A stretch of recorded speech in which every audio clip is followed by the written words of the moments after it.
Disclaimer, gambling involves risk. Please only gamble with funds that you can comfortably afford to lose. All bets mentioned on the show are simply opinion. We cannot be held responsible for any loss that may be incurred as a result of gambling. Be sure to set loss limits and stick to them. Make sure to read and understand your state's gambling laws and adhere to them. A lot of gamblers out there, man. What else can we bet on? The thrill of victory. Let's get ready to gamble responsibly. What is up, guys? Welcome to episode 4 of Big Bet Energy. I'm your host, Ace.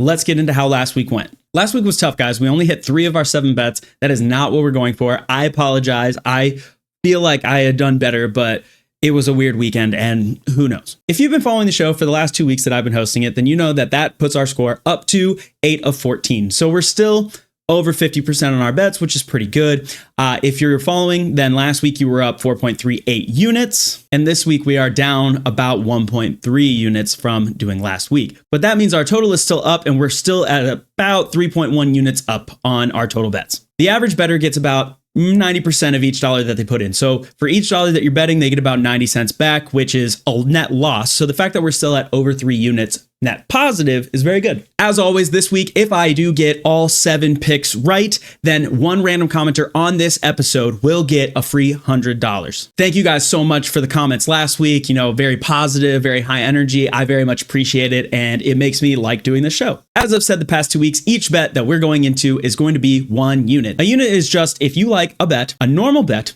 and you put money on that, that is your 1 unit. Whatever you would put on just a normal bet that you're like, I enjoy that. For some people, that's $1. For some people, that's $100. For crazy people, that's $1,000. But we're just going to reference it as a unit. So every pick that I talk about is 1. So far, I've really liked the equation that we've used, the formula for each episode, so I'm going to keep with it, which means that we're leading into our Thursday Night Football pick. Now, last week, we impressively got all 3 legs of our daily fantasy pick for Thursday Night Football wrong. So this week, I'm going to play it a little bit safe. We're only going to do 2 legs. This week for Thursday Night Football, we have the Cardinals playing the Seahawks. So the first leg is going to be JSN, Jackson Smith and Jigba, for the Seahawks. I'm putting him over his reception line. Now, whether you're on Underdog or Prize Picks, that reception line is still going to be at 6.5. Now, he has hit this line every single one of the 3 games prior. Also, through the first 2 weeks, he was getting 50%, over 50% of the target load from Sam Darnold. So I feel very confident in this. JSN is their clear-cut wide receiver 1, and he's going up against a defense that isn't playing amazingly in the Cardinals. If you've been watching the last 2 episodes, you probably know what the next leg is coming up. It's going to be the kicker. We have Chad Ryland for the Cardinals. He has been the definition of consistency. Through 3 weeks, he has kicked 2 field goals and hit 2 field goals in each of those weeks. Now, his line, whether you're doing Prize Picks or Underdog, is going to be 1.5, and we're saying that he's going to hit that because he has hit 2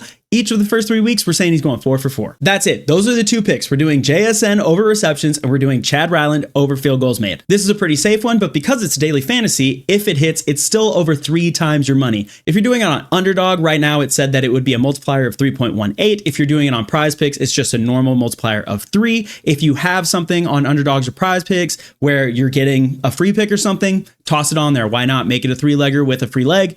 But otherwise, it's still pretty good. It's still pretty safe at 2 legs, and it's a 3 times multiplier. And it's enough to make it exciting to watch the Thursday Night Football game, right? All right, now that we have Thursday Night Football out of the way, let's go to Saturday, and we're going to talk college football picks. Remember, I'm going to put up what the lines are currently on both DraftKings and FanDuel. Whichever one has the better line or better pick for what I'm saying, take that one, obviously, or whatever you can use in your state, whether it be Fliff or some other weird site that I definitely don't condone. Now, the first college football pick that we're going to look at is going to be Ole Miss taking on LSU. This is a huge game, big game for the weekend, and there's some off the field stuff that is making me choose this pick. I am taking Ole Miss over team points at 27.5, taking it up to 28.5. Now, as I'm showing here, LSU linebacker Whit Weeks is now officially dating Lane Kiffin's daughter, Landry. They made it official this week, game week, when her dad is taking on LSU, the team that Whit Weeks plays for. Whether or not he's joking, Lane Kiffin posted underneath one of these posts and said, take the over. Now, he's been known to troll bettors a little bit where he doesn't necessarily go for the cover. He doesn't necessarily go for the over,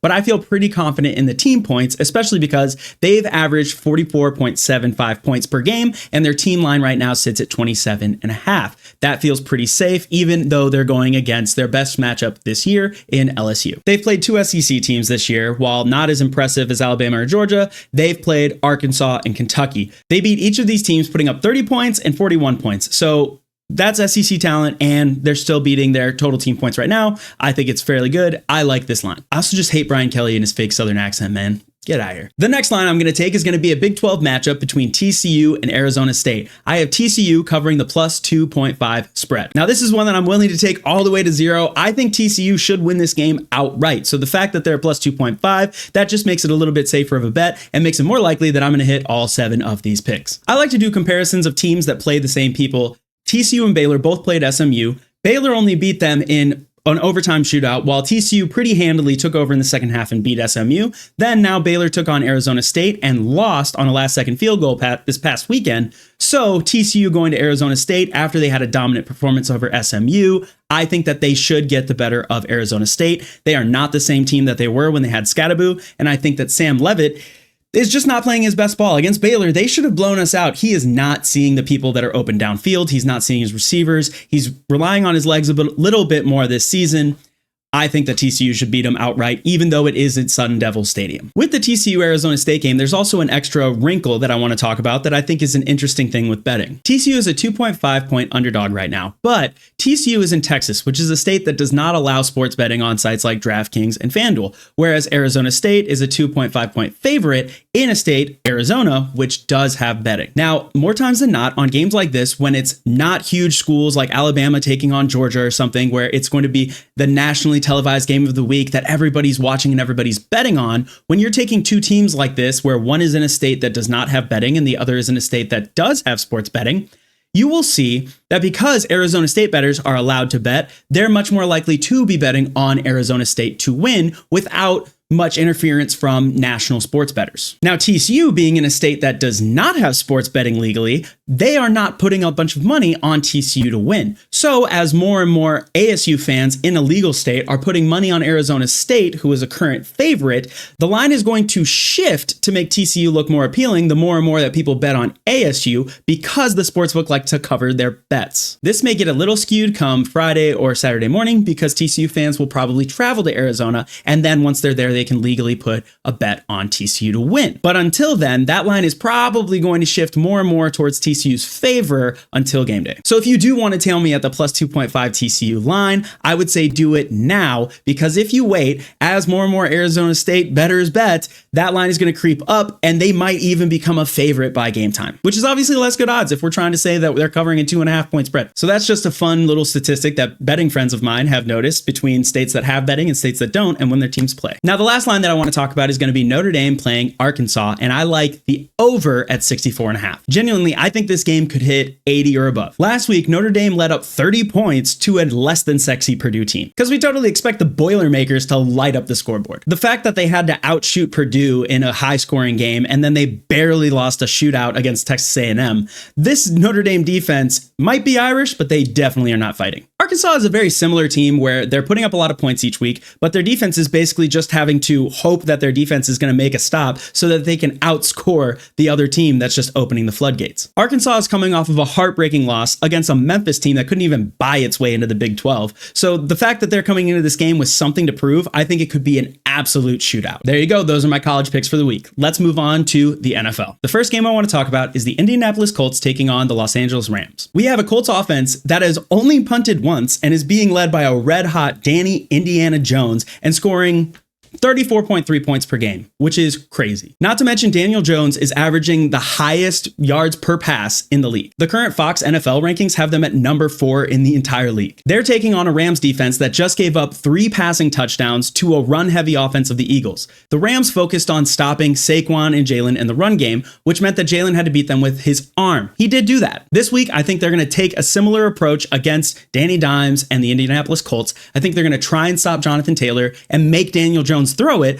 hoping that he turns into the New York Giants Daniel Jones, but I just don't see that happening, and I think that the Colts probably are going to win this game, so the fact that they're an underdog taking 3.5 point buffer, yeah, I'm going to take that. The next game I want to talk about is the Chargers playing the Giants. The Chargers are a -6 to a -6.5 point favorite right now. I think that this is only going to go up by the time game starts, so I would get it in now, because I think the Chargers should absolutely blow the doors off the Giants. The Giants came off a super painful loss against the Cowboys, and the hungover stuck to the point where this week, Russell Wilson was abysmal. He went into halftime with 0.95 fantasy points, and then after half threw an interception to take him to negatives. This team is in a terrible place, and this week they decided they're going to start true rookie Jackson Dart. You take the Chargers' pretty dominant defense and Justin Herbert playing the best ball of his life, I don't care that Najee Harris just got hurt. They're going to roll on this New York Giants team. So I am taking the Chargers all the way to probably -7 because I think that at that point, you're most likely to push, not lose. So yeah, I'm taking that. And that's just my opinion. For the third game, I have the Buccaneers playing the Eagles, and I like the over for total points. Now, if you're on DraftKings, that's going to be at 43.5. If you're on FanDuel, that's going to be at 44.5. So obviously, I would take 43.5 on DraftKings all day. Baker Mayfield has led the NFL in touchdowns since joining the Buccaneers. He is losing Mike Evans this week, but he's gaining Chris Godwin. He still has Emeka Egbuka. He's got Bucky Irving in the backfield, and he's getting Tristan Wirfs back in front of him. So that's going to help so much when he's taking on the Eagles pass rush. I think Baker is absolutely going to sling it. I could see him throwing 2+ touchdowns, but I think that it's going to be a scoring affair. These are two decent defenses, but they're two very high-powered offenses, and I think that this line at 43.5 is a little bit low because I could see both teams scoring 24+ points. Not to mention the Eagles run mostly a zone defense, and Baker absolutely loves throwing against zone defenses, picking them apart and using his legs against them. I just feel it's a good line. All right, now I know that I'm 0 for 2 on half-unit fun picks, but those don't count against the 7 for 7 that we need for one of you to get $100. So I'm gonna keep doing it. This week, my half unit fun pick is going to be Baylor versus Oklahoma State, and I have Oklahoma State covering the spread. Right now, Baylor is a 21 to 21.5 point favorite over Oklahoma State because Oklahoma State just fired their head coach, Mike Gundy, who has been coaching at Oklahoma State for over 2 decades. I think that the spread is only gonna get wider because of this, but I think that with Baylor coming off of a very emotional loss to Arizona State, the fact that they always play down to their competition, I would know. I'm a Baylor fan. And the fact that the last time this happened in the Big 12, where TCU fired their longtime head coach, Gary Patterson, the next weekend they played Baylor and upset them with an interim head coach. If you're into stocks, you may have heard the term the dead cat bounce. What this means is that when a stock plummets, stock shareholders will try and buy a bunch of shares to jump it back up a little bit. So there'll be a small spike right after it plummets.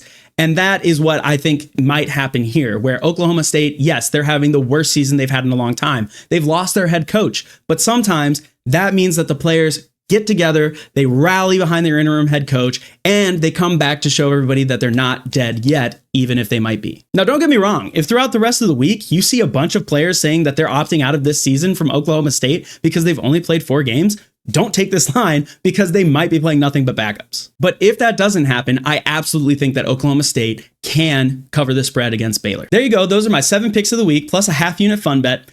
Remember, if I get all 7 of those picks right, one of you who comments on this video will get $100. That is the freest bet I ever give you on this show. All you have to do is comment below. If I happen to hit all 7 picks, you get $100. Whether or not you tailed them, all you got to do is comment. We had a down week last week, but I really feel this week I did a lot of research. I feel a lot of vibes, and I feel very good about it. Again, that's just my opinion. But until next time, make sure you like, subscribe, and leave a comment, and I'll see you guys next week.